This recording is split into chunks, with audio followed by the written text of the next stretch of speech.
Good morning. So we'll start session 5 on chapter heredity and evolution. So in our previous class we understood what is heredity, what are the different terms associated with this chapter heredity like allele, dominant, recessive, hybrid, mono, hybrid, dihybrid, etc. Many terms we understood which are related to this.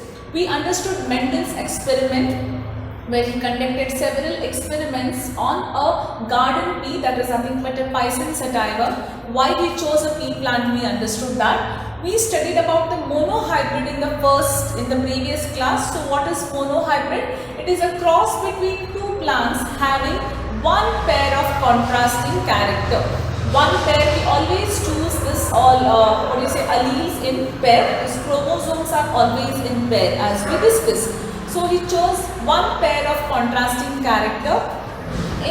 He chose the character of height.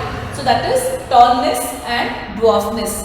There where he understood initially when we crossbreed them, we always start with a pure breed, that is pure tall and pure dwarf. So when you crossbreed them, you get the combination where the alleles get combined and only one allele is expressed. So what alleles were there in the initial one? There were tallness and dwarfness, pure tall and pure dwarf. But in the first progeny, that is first generation, what he saw was only tallness was expressed, that is dominant allele tallness was expressed, wherein the recessive allele was suppressed. Then when he allowed to again crossbreed them and checked in the second generation, he saw that there were in the ratio of 3 tall plants to 1 dwarf plant. That means if you have 25% of a dwarf plant, then you have 75% of a tall plant. So here what happened? Dominant allele was expressed 3 times to the ratio of once the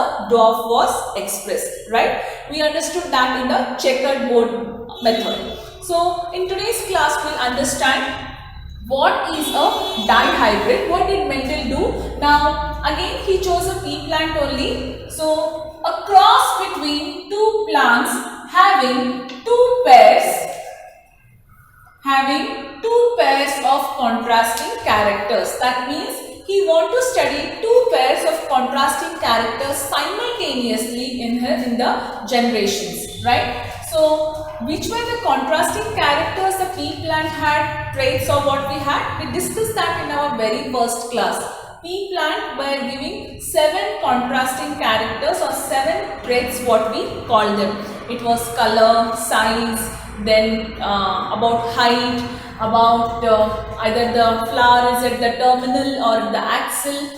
So it had many 7 characters, right? In them, one we checked in the monohybrid about the height. Here in the dihybrid, 2 pairs he chose. One was the shape of the seed and another was the color of the seed, right? He chose shape and color of the seed simultaneously to study. Now what is the shape he chose? He chose one to be round shape and another to be wrinkled. Wrinkled is something called as a shrinked one, you can say. And what colors he chose? He chose the colors yellow and green. Okay. So I want you all to recall once again when we read about this table about the 7 traits of a pea plant. So we had made a list of under dominant allele and under recessive allele. These are alleles, right? These are alleles of color, these are alleles of shape, alleles of height. So we had listed down few under dominant only and few under dominant and recessive alleles only. For example, to recall, tall under height, tall was always under dominant and dwarf was always under recessive. Similarly, when we talk about the shape, round shape will always come under dominant. Wrinkled shape will always come under recessive. Color yellow always comes under dominant. Color green always comes under recessive. Now because here how did he come to know that round is dominant, yellow is dominant, tallness is dominant? That's only because he conducted several experiments. He mated several of the pure plants and finally came to a conclusion that these are dominant alleles and these are recessive alleles, where we cannot interchange them. Okay, so he took always what Mendel would do is he would always choose a pure breed or a homozygous breed for the initial experiments. That means for initial beginning. Now, to see what is the first generation, the starting what plants or what characters of the plants, he would crossbreed them. They would always be in the pure breed, that is, or homozygous we say. There in monohybrid we took pure tall, pure dwarf, right? Here we will take pure round yellow and pure wrinkled green, right? Yeah, round is dominant, yellow is dominant. Wrinkled is recessive, green is recessive. Now, how do we write them? Round, so I have taken capital R. Yellow, I have taken capital Y. Dominant. Recessive, since it is round and wrinkled, I have chosen capital R. I will use the small letter R. Yellow, I have chosen capital Y. So, green, I will choose small letter Y. Okay. Now, it is RRYY, right? I can't be using AB here. There are certain things. Whatever we have the colors starting, there is no hard and fast rule why R only, why yellow, why can't I write capital W, I mean here, capital W and capital G, small w and small g, right? That is possible. But according to Mendel, what were the dominant, those characters are expressed, right? So he chose those to be in the capital letters only, right? We discussed about this. Dominant is always written in capital. Recessive is written with the same alphabet in the lowercase, right? And we always write the dominant characters first, followed by recessive. That is capital letters first, followed by small letters. Okay, we'll move on to this now.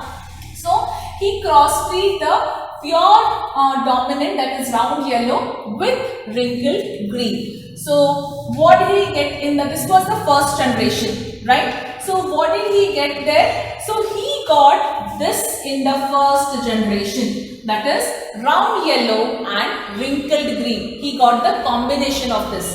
That means assume that I took around, just let me tell you, I took around 10 round yellow, round yellow plants. I use round yellow only here, and about 10 wrinkled green. Okay. So I cross breed them. What did I get? I got some around, say, 20 more plants. Okay, let us assume 10 this and 10 this. I got 20 more babies, what I can tell now here. Plant babies, we'll use the word. So I got this 20. What were this 20 combination now? They were in the combination of round yellow and wrinkled green because it was a pure breed. Got it? Now from these 20 small saplings, I took 2 saplings from this. I took one. I just picked 2 saplings. So in these 2 saplings, round yellow and wrinkled green, these 2 combinations what I have got, I just picked them too. And again crossbreed them or mated them for my second generation, F2 generation, to see what will I get. Now, what are the gametes produced by first this plant? It can be round yellow, it can be round green, it can be wrinkled yellow, or it can be wrinkled green, right? Similarly, what are the gametes produced by this sapling? It is the same only because they are from the same breed what we have picked. Just 2 we have picked, right? Now we will crossbreed them. Now when we crossbreed them, easily we can put them in the checkerboard method. That is what Punnett square method we had done for the first one also. Now let us see what are the result when we crossbreed these combination. What are the F2 generation? So round yellow with round yellow, I will just write here as capital, I will just pronounce this as RRRY only. Later we will see what is the result. So it is RRYY. Here RRYY. Here it is RRYY. Y. Last, it is R, R, Y and Y. So, this is complete checkers board method, or how these gametes are expressed, or how these alleles get expressed.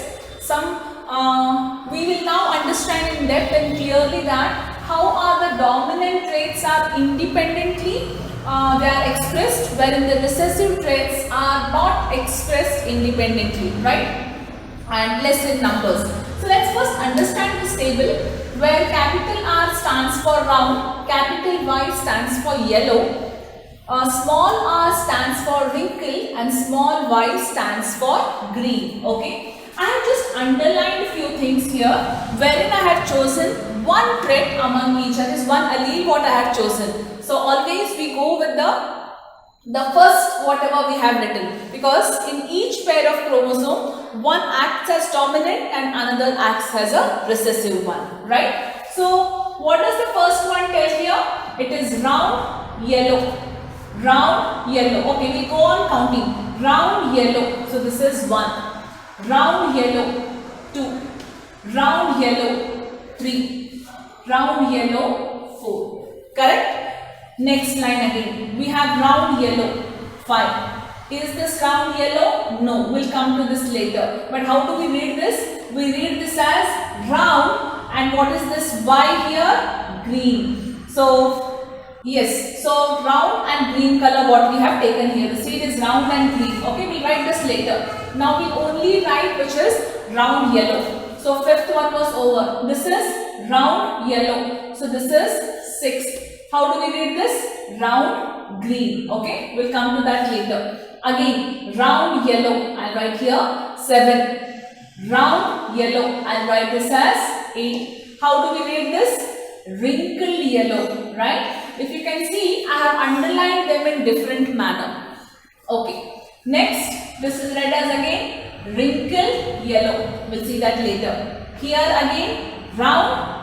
What is this? Yellow, right? So I will write this as 9. That means how many seeds what we got were in round yellow, shape is round and color is yellow. That means we got 9. It's not exactly 9, the ratio what we are checking here, because we have only chosen single gametes. There are large number of seeds which are produced. That means, okay, we will only understand now the number 9. So there are 9 which represents round yellow, right? We'll go on to the next one wherever we haven't filled it. So which is the next color what we had written here? So this is round green. I will write here 1. I've just chosen a lighter color. So this is round green, that is 1, I will write. Again this is round green, I will write this as 2. Where you can find again? You can find, so I can find again here. So this is round green, I will write here 3. Done. So how many seeds I could find which are round green? I could only find them 3. Okay. So just see now what is left out. Now left out one here is this, which I have shaded differently. So this is wrinkled yellow. So I'll again choose black only. So wrinkled yellow, I will just encircle that. I will write 1. Okay. Wrinkled yellow again here. I will write 2. Anywhere else do we have? Yes, I have here. I will write 3. Right? So we have how many wrinkled yellows? We have 3 wrinkled yellow. Now which is left out? Only the last one is left out. What is last one? How do we read it? Wrinkled green. That's only 1.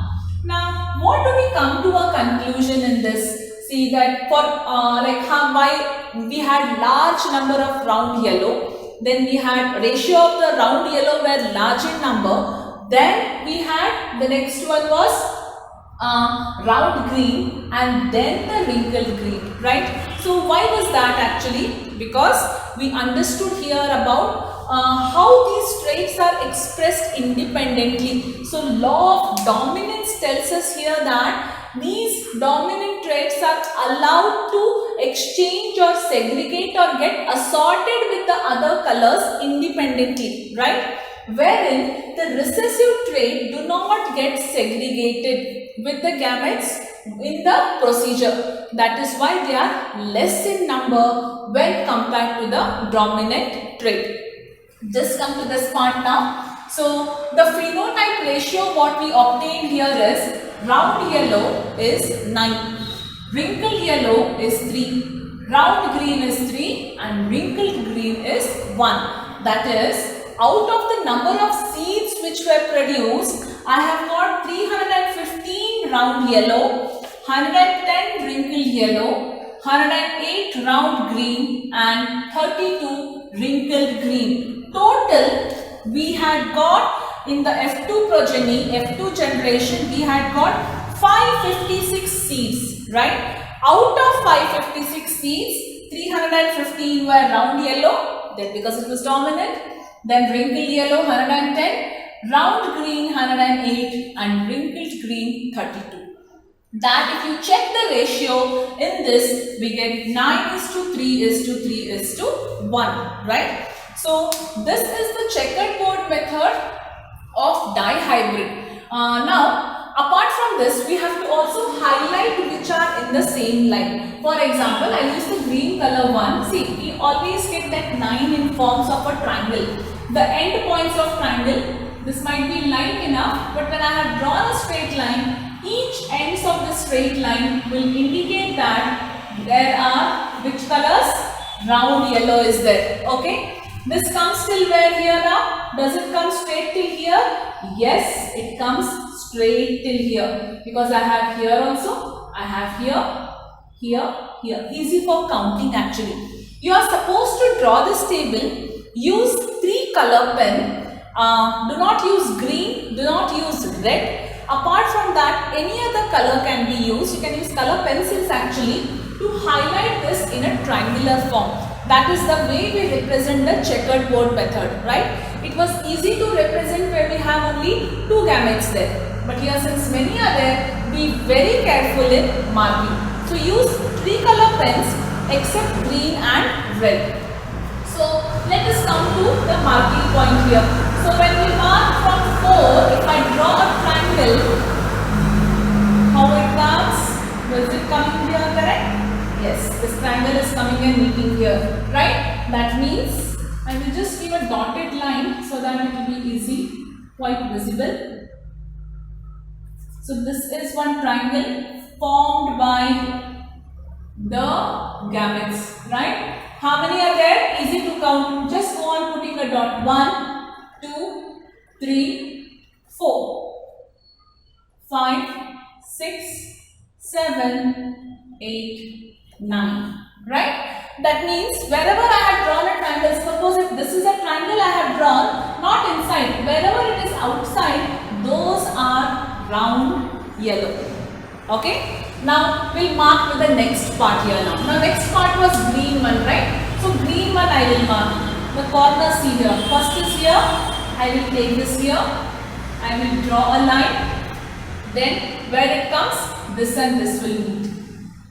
That means I have only at the ends 1, 2 and 3. Am I right? Okay. Then now where is the next one? Which is the color they had chosen? We had actually encircled it. That is here. Right? We again have 3 there. I'll just encircle. 1, 2 and 3. Then what is left out? The recessive one is left out.